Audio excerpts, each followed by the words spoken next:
오늘의 주요 뉴스입니다. 서울시가 여의도 일대 재건축 아파트를 신속통합기획 정비사업으로 추진하면서 대형 건설사들이 모여들고 있습니다.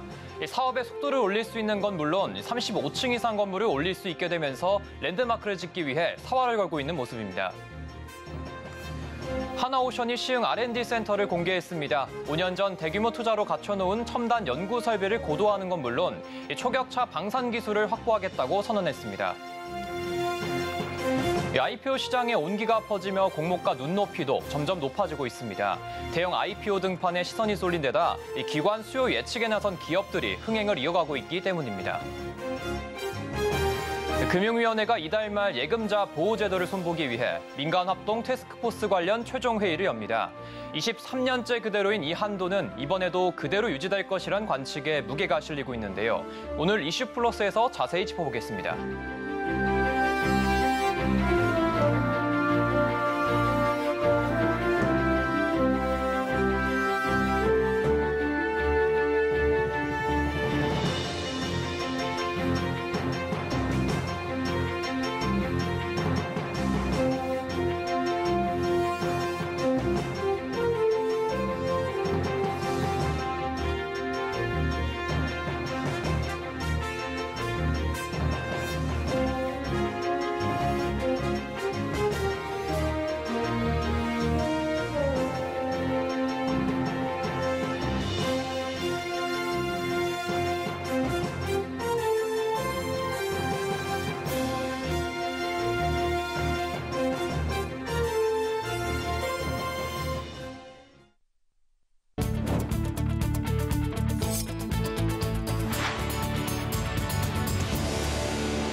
여러분 안녕하십니까? 센 경제라이브 시작합니다.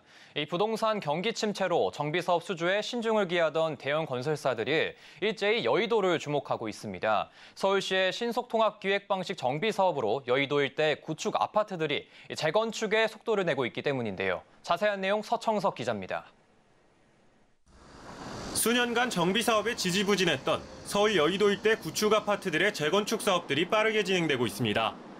서울시의 2040 서울 플랜으로 한강변 층수 규제인 35층 룰이 폐지되고 서울시 자치구 주도로 신속한 사업 진행을 할 수 있는 신속통합기획 방식 정비사업으로 그동안 멈췄던 초고층 재건축이 가능해졌기 때문입니다. 여의도 일대엔 1970년대 준공된 구축 아파트들이 많이 분포해 있는데 시범, 삼부, 광장, 한양아파트 등은 재건축을 진행 중이거나 추진할 예정입니다. 이외에도 정비사업지가 추가될 가능성이 큰 상황에서 현대건설, 삼성물산, GS건설 등 주요 건설사들은 여의도 주요 정비사업에 촉각을 세우고 있습니다. 여의도 재건축 1호 한양아파트는 내일 오후 2시까지 사업시공자 선정, 입찰 공고를 받습니다. 현재까지 유력한 후보로 DH를 내세운 현대건설과 OTL의 포스코 ENC가 경쟁을 하고 있습니다. 이어 공작아파트도 21일 2시 시공사 선정 입찰을 마감합니다. 앞서 진행된 사업 현장 설명엔 현대건설, 삼성물산, 대우건설, DLENC 등 주요 12개 건설사가 참석해 화제가 되기도 했습니다. 지금까지 여의도 재건축이 속도를 못 내고 있었거든요. 근데 신통기획이 들어서고 어느 정도 이런 신통기획에 대한 그 장점들이 좀 노출이 되다 보니까 이 사업 자체를 통해서 수익성도 올릴 수 있고 그다음에 개발의 속도를 빨리 낼 수 있다라는 기대감들이 형성이 되고 있는 것으로 보여져요. 서울시는 상반기에만 82곳의 신속통합기획 대상지를 선정했는데 신통기획 방식은 불필요한 절차를 줄여 사업 추진 속도가 빠른 만큼 건설사들의 수주 눈치 싸움은 더욱 치열해질 전망입니다. 서울경제TV 서청석입니다. 지난 5월 새 옷을 갈아입은 한화오션이 중앙연구원인 시흥 R&D 센터를 공개했습니다. 대규모 투자를 통해 쉽빌더를 넘어 초격차 방산 기술을 확보하겠다고 선언했는데요. 김효진 기자가 현장에 다녀왔습니다. 건물 4층 깊이의 음향수조 안에서 선박 운항 시 발생하는 소음을 재현합니다. 이어 공기방울을 발생시키고 에어 커튼으로 배 하단을 감싸 소음을 줄이는 연구가 진행됩니다. 군함과 잠수함의 경우 운항 중 소음이 감소하면 적의 탐지를 줄일 수 있습니다. 하나오션이 지난 15일 공개한 시흥 R&D 센터에는 음향수조, 공동수조, 예인수조 등 3개의 초대형 수조가 설치돼 있습니다. 각각의 수조에서는 잠수함과 선박에 적용할 수 있는 소음 감소 기술과 친환경 연료 관련 기술 개발이 한창입니다. 공동 수조에서는 프로펠러를 돌려 물이 기화되는 캐비테이션 현상을 재현합니다. 이를 정밀 카메라로 관측해 소음을 줄이는 방법을 찾고 있습니다. 300m 길이의 예인 수조에서는 실제 배의 30분의 1 크기로 만든 선종별 표준 모형선을 예인하며 속도와 연비 등을 연구합니다. 5년 전에 대규모 투자를 해서 지금 현재 갖춰놓은 첨단 연구 설비를 고도화하는 작업을 이제 계속 진행을 하고 있고, 연구개발 인력도 현재의 인력보다 몇 년, 2027년 정도 되면 2배 이상으로 지금 키울 생각을 하고 있고요. 이외에도 자율운항 기술로 다른 선박을 피해가고 원격으로 고장난 곳을 찾아 수리하는 기술을 개발 중입니다. 이 같은 자율운항 기술과 원격 수리 시스템은 전력 효율화에 기여할 것으로 관측됩니다. 하나오션은 유상증자 금액 2조 원 중 9천억 원을 방산 분야에 투자하며 글로벌 초격차 방산 기업으로 도약한다는 계획입니다. 서울경제TV 김유진입니다. 9월 기업 공개 시장이 들썩이고 있습니다. 밀리의 서재, 두산 로보틱스 등 대형 IPO 등판에 관심이 쏠린 데다 기관 수요 예측에 나선 기업들이 연이어 흥행에 성공하며 공모가 눈높이도 높아지고 있습니다. 김혜영 기자입니다. 코스닥 상장을 추진하는 한싹과 레뷰코퍼레이션이 공모가를 희망 범위 상단보다 높게 잡았습니다. 두 곳 모두 기관 투자자 대상 수요 예측에서 나란히 흥행에 성공한 결과입니다. 사이버 보안 기업 한싹은 12,500원, 인플루언서 마케팅 플랫폼 레뷰코퍼레이션은 15,000원에 책정했습니다. 기관 수요 예측은 기관 투자자가 발행회사의 증권신고서와 투자 설명서 등 기업 가치를 평가하고 매입 희망 수량과 가격을 제시하는 것을 뜻합니다. 통상 기관 투자자의 수요 예측 결과를 반영해 공모가가 결정됩니다. 수요 예측 경쟁률은 청약 흥행 여부를 점치는 가늠자로 여겨집니다. 이와 함께 이번 달 수요 예측에 나선 6개사 모두 공모가 희망 범위 상단 이상에서 공모가를 결정했습니다. 뜨거운 IPO 기간 수요 예측 열기에 기업들의 공모가 눈높이를 높인 겁니다. IPO 시장에 온기가 퍼지고 있다는 방증이라는 분석입니다.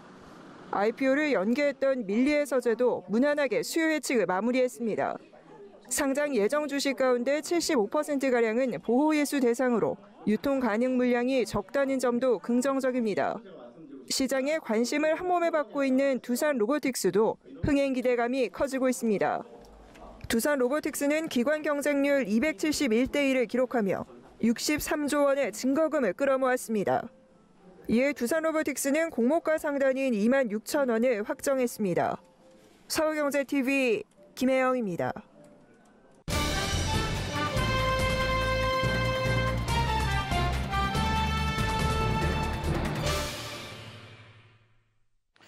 네, 올해 초였습니다. 미국 실리콘밸리 은행이 파산하면서 뱅크론으로까지 번졌는데 이 때문에 우리나라도 예금자 보호한도 증액이 큰 이슈로 떠올랐습니다. 정치권도 나서면서 23년째 변화가 없었던 증액 가능성이 높아졌는데요.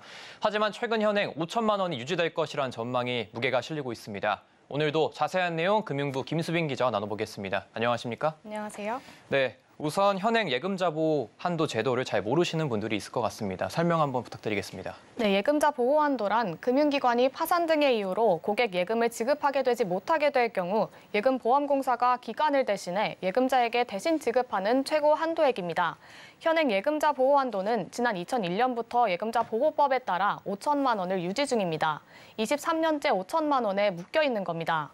한도 상향에 대한 공감대는 예전부터 형성이 돼 왔습니다.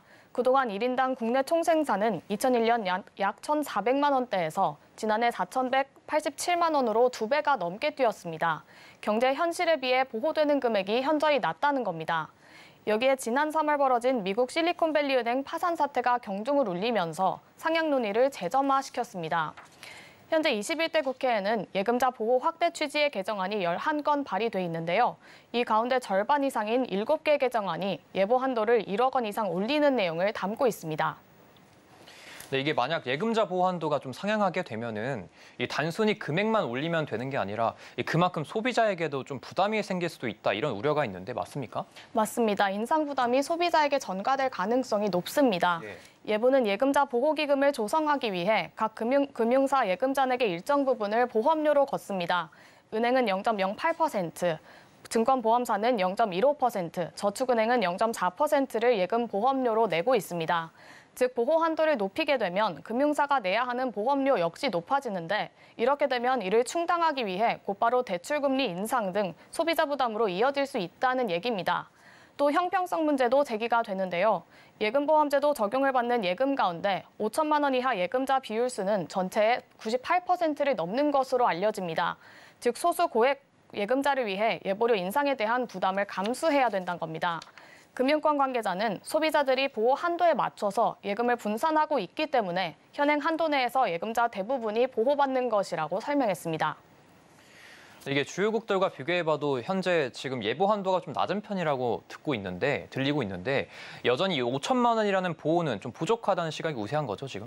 그렇습니다. 일각에서는 우리나라가 유독 경제 규모나 상황 변화를 반영하지 못했다고 지적합니다. 실제 주요국과 비교해봐도 예보 한도가 낮은 수준입니다. 1인당 GDP 대비 예금자 보호 한도 비율은 지난해 기준 1.2배로 미국과 영국, 일본 등 주요국에 비해 낮습니다. 주요 선진국의 예금자 보호 한도는 미국 25만 달러를 비롯해 유럽 10만 유로, 영국 8만 5천 파운드, 일본 1천만 엔 등 대부분이 1억 원을 상회합니다. 정치권과 예금자들 사이에서는 23년째 그대로인 이 보호 한도를 현실화할 필요성이 있다는 의견이 우세한 상황입니다. 그간 인플레이션 상황을 감안할 때 현실성이 떨어진다는 지적입니다. 네, 예보 한도 상향에 대해서 당국은 TF를 또 구성을 했고 지금까지 길게 논의를 좀 해왔는데 지금쯤이면 어느 정도 가닥이 좀 잡혔을 것 같아요. 지금은 어떻게 상황이 흘러가고 있습니까? 네, 가닥이 좀 잡힌 것으로 보여집니다. 금융위원회는 이달 말 예금자 보호제도 손질을 위해 운영해온 민간합동 태스크포스 관련 최종 회의를 엽니다. TF 연구 용역 보고서에는 5천만 원 현행 유지, 단계적 한도 상향, 일부 예금 별도 한도 적용 등의 시나리오가 담겨져 있는 것으로 전해집니다. 금융당국은 회의를 거쳐 수렴한 의견들을 국회에 제출할 예정인데요. 당초 새마을금고 사태로 1억 원 상향으로 무난하게 공감대가 형성되는 것처럼 보였는데 지금은 현행 유지 쪽으로 가닥이 잡히는 모습입니다. 일단 당국 내부적으로는 1억 한도 상향에 대해 부정적인 것으로 알려집니다. 앞서 말씀드린 것처럼 소비자에게 부담이 인가될 가능성이 있기 때문입니다. 여기에 금융시장에 과도한 머니무브를 부추겨 유동성 위기를 초래한다는 지적도 나옵니다. 아직 제2금융권 불안이 가시지 않은 상태에서 저축은행으로의 자금 쏠림이 가속화돼 더 금융 불안정성을 키울 수 있다는 관측입니다. 이 때문에 당국이 신중하게 접근할 수밖에 없습니다. 막판까지도 찬반 여론이 팽팽한 만큼 예보 한도 상향 여부에 이목이 쏠리고 있습니다. 네, 예금자 보호 한도 상향에 대한 이야기 김수빈 기자와 다뤄봤습니다. 수고하셨습니다. 감사합니다.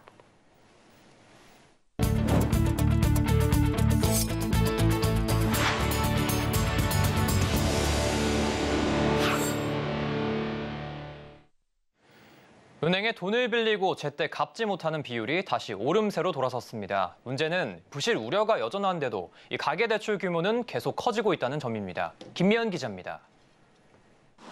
7월 말 국내은행권의 대출 연체율이 전달 대비 소폭 상승세를 보였습니다. 오늘 금융감독원이 공개한 국내 은행 대출 연체율은 0.39%로 한 달 전보다 0.04%포인트 상승했습니다. 전년 동기 대비로는 0.17%포인트 높습니다. 연체율은 기업과 가계 상관없이 모두 올랐습니다. 은행의 7월 기업 대출 연체율은 0.41%로 직전 달보다 0.04%포인트 올랐고 가계는 0.36%로 0.03%포인트 상승했습니다. 금융당국은 코로나 이전 연체율이 0.78%였던 점을 고려하면 낮은 수준이라면서도 연체율 상승 추세가 당분간 지속될 가능성이 있다고 진단했습니다. 문제는 건전성 악화 우려가 계속되는 가운데 가계대출 오름세가 꺾이질 않고 있다는 점입니다. 이번 달 들어 5대 은행 가계대출 잔액은 벌써 보름새 8천억 원 넘게 늘었습니다. 5달 연속 증가세로 이 추세대로라면 이달 가계대출 증가폭은 전달 1조 5천억 원을 넘어설 가능성도 있습니다. 특히 주택담보대출이 6천억 원 넘게 불면서 전체 오름세를 이끌었는데 지난해부터 감소 전환하던 신용대출까지 다시 늘고 있는 점은 우려를 키웁니다. 최근에 50년 만기 그것도 막 줄이고 감독 당국이 이제 많이 그쪽을 조이면 풍선 효과처럼 신용대출도 늘어납니다. 가계부채 문제가 다시 우리 경제의 위험 요인으로 떠오르면서 향후 통화정책 방향에까지 영향을 끼칠 거란 관측이 나옵니다. 서울경제TV 김미연입니다. 그간 디지털 전환에 따라 은행들이 영업점인 점포 수를 급격히 줄여간다는 소식 자주 접해보셨죠? 하지만 최근 들어선 점포 감소세가 주춤하고 은행들이 잇따라 탄력 특화 점포를 적극적으로 개설하는 등 분위기가 좀 달라진 모습인데요. 민세원 기자의 보도입니다. 저녁 6시에 퇴근하는 직장인도 디지털 라운지에서 직원과 화상통화로 은행 업무를 처리할 수 있습니다. 신한은행은 어제부터 이브닝 플러스 점포를 전국 4곳에서 10곳으로 확대했습니다. 이브닝 플러스 영업점에선 평일 오전 9시부터 오후 4시까지는 이전처럼 대면 창구 업무를 볼 수 있고 4시부터 8시까지는 디지털 데스크를 통해 화상통화로 상담 금융 업무를 해결할 수 있습니다. 9시부터 4시까지의 통상적인 영업시간을 벗어난 탄력 점포 개설엔 KB국민은행도 적극적으로 나서고 있습니다. 국민은행은 오후 6시까지 서비스를 제공하는 9to6뱅크와 오픈 마감 시간을 늦춘 애프터뱅크를 운영 중입니다. 9to6뱅크는 지난달 10곳이 추가돼 82곳으로 늘어났습니다.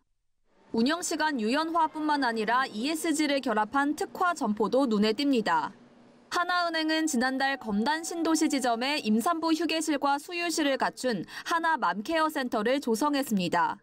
우리은행도 지난달 서울 화곡동에 시니어 플러스 영업점 3호점을 내며 고령층의 금융 접근성을 높였습니다. 은행들이 이 같은 변화를 확대하면서 빠르게 진행됐던 점포수 줄이기에도 영향을 줬습니다. 오늘 한국은행 경제통계시스템 집계를 보면 급격했던 점포 감소폭이 점차 둔화되는 양상을 보였습니다. 지난해까지만 해도 한 분기에 100곳 넘게 줄던 점포 수는 올 1분기엔 37곳 주는데 그쳤습니다. 여기에 당국의 점포 폐쇄 조건 강화 조치와 더불어 외환 서비스, 펀드 판매 등 대면 서비스가 필수인 업무가 적지 않기 때문이라는 게 은행권 관계자의 설명입니다. 디지털 전환에도 점포에 대한 니즈는 여전히 존재하는 가운데 다양한 소비자 수요를 반영한 점포들이 앞으로도 활발히 등장할 거라는 전망입니다. 서울경제TV 민세원입니다. 이건희 선대 회장의 신경영 철학이 담긴 삼성 안내견 사업이 30주년을 맞았습니다. 장애인과 안내견의 사회적 인식, 교육 프로그램 개선 등을 통해 앞으로도 동행을 이어가겠다는 계획인데요. 윤혜림 기자입니다. 이건희 선대 회장의 뜻에 따라 설립된 삼성화재 안내견 학교. 1993년부터 지금까지 총 280두의 안내견이 분양됐습니다. 오늘 삼성이 안내견 사업 30주년 기념식을 열고 우리 사회의 노력을 축하하는 시간을 가졌습니다. 행사에는 이재용 삼성전자 회장, 홍라희 전 리온미술관 관장과 함께 자원봉사자 퍼피워커, 시각장애인 파트너, 은퇴견 입양가족 등이 참석했습니다. 지난 30년간 어떻게 보면 대한민국에 없던 안내견 문화를 정착시켰다고 생각을 합니다. 앞으로의 30년은 우리 사회가 장애인들이 직업재활이 잘 되고 또 그에 맞춰서 저희 안내견 학교도 더욱더 양적으로 성장할 수 있는. 삼성화재 안내견 학교는 매년 12에서 15두의 안내견을 분양하고 있습니다. 안내견 훈련뿐 아니라 일반인 대상으로 한 시각장애 체험 행사 등 장애인과 안내견에 대한 사회적 인식을 개선하기 위한 노력을 이어왔습니다. 올해는 견사를 기존보다 2배 크기로 확장했고 시각장애인 파트너를 위한 교육 워크숍 횟수와 청각 교육 자료 비중을 확대했습니다. 이날 기념식에서는 안내견 분양식과 은퇴식도 함께 진행됐습니다. 삼성은 앞으로도 안내견 학교 시설과 훈련 교육 프로그램을 개선하고 사회적 인식을 바꾸기 위한 노력을 지속해 새로운 30년 동안 시각장애인과 안내견이 더욱 행복한 동행을 이어갈 수 있도록 지원한다는 계획입니다. 서울경제TV 윤혜림입니다. 주류 기업인 오비맥주가 어제 오후 동대문 DDP에서 패션쇼를 개최했습니다. 이번 행사는 폐기물 없는 세상을 만들기 위한 업사이클링 캠페인의 일환인데요. 이호진 기자가 현장에 다녀왔습니다. 화려한 의상을 입은 모델들이 런웨이를 누빕니다. 오비맥주가 동대문 DDP 패션몰에서 개최한 친환경 업사이클링 전시 패션쇼 맥주의 실험적 컬렉션 현장. 모델들이 입고 있는 의상은 모두 맥주 제작 과정에서 발생하는 부산물과 패키지, 폐기물을 활용해서 만들어졌습니다. 오비맥주는 제조, 유통, 판매 과정에서 버려지는 폐기물을 활용할 수 있는 새로운 방법을 찾기 위해 지난 5월 서울 패션허브 배움뜰, 한국패션디자인학회와 업무 협약을 맺고 주류와 패션 산업 간 이색 산학 협력을 시작했으며 총 87점의 패션 아트를 이번 행사에 출품했습니다. 오비맥주는 ESG 선도 기업으로서 친환경 비즈니스의 대안으로 떠오른 업사이클링을 알리고자 이색 협업을 통해 업사이클링 패션쇼를 열게 되었습니다. 오비맥주는 가치 소비를 지향하는 MZ 소비자와의 접점에서 참신하고 이색적인 활동을 지속하겠습니다. 오비맥주의 업사이클링 캠페인은 이번이 처음이 아닙니다. 오비맥주는 지난 2020년부터 푸드 업사이클링 스타트업 리와베스트와 협업해 보리부산물 맥주박을 활용한 음식을 선보였으며 지난해에는 임직원을 대상으로 폐연수막 업사이클링 패션쇼를 개최했습니다. 지난 14일에는 2023 대한민국 농업박람회의 홍보관을 열고 핸드크림, 샴푸, 스크럽바 등 라피크와 함께 개발한 맥주박 업사이클링 화장품을 소개하기도 했습니다. 오비맥주는 앞으로도 맥주 생산 과정에 부산물을 활용할 수 있는 다양한 분야를 발굴해 자원 선순환 구조를 구축할 수 있도록 노력할 것이라고 밝혔습니다. 서울경제TV 이호진입니다. LG전자가 TV 판매를 넘어 콘텐츠를 제공하는 플랫폼 기업으로 탈바꿈합니다. 콘텐츠 경쟁력을 높이고 사용 편의성을 강화하는 등 서비스 혁신을 위해 5년간 1조 원을 투자할 계획입니다. 현대모비스가 원터치 자동주차 기술을 개발했습니다. 운전자가 경로학습 모드로 주차를 하면 차량이 스스로 학습해 자율주차하는 식입니다. 삼성중공업이 페노션과 선박운항 효율 극대화를 위한 디지털 플랫폼 공동 연구를 진행합니다. 삼성중공업의 디지털 트윈 기반 선박관리 플랫폼을 내년 1월 페노션의 액화천연가스 운반에 탑재해 실증할 계획입니다. 신한은행이 추석 명절을 맞아 오는 27일부터 이틀간 서해안 고속도로의 하행선 화성휴게소에서 이동점포를 운영합니다. 이동점포에서는 신권 교환, 통장 정리 등 간단한 업무를 처리할 수 있습니다.